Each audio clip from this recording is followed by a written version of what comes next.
Diyan ko pala. Good morning, good morning, good morning.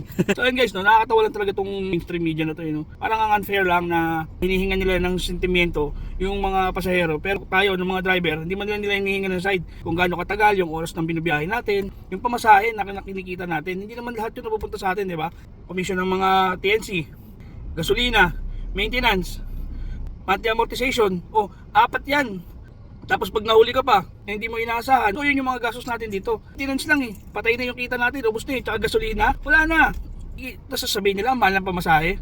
Napaka-unfair lang, yung mga kapwa natin driver, halos di na umuwi, halos hindi na makita yung pamilya nila. Every 3 days, kung nasa kalsada, natutulog.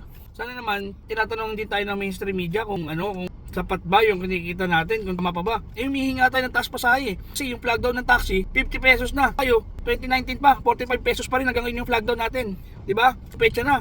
6 years na, hindi pa nagbabago. Sana mga mainstream media na to, interview rin tayo para hindi lang yung sektor ng mamamayan yung kinakausap nila. Tayo araw-araw na sa kalsada So yun lang guys, yung mga advices naman natin, pwede yung sundin, pwede hindi. God bless. Ingat!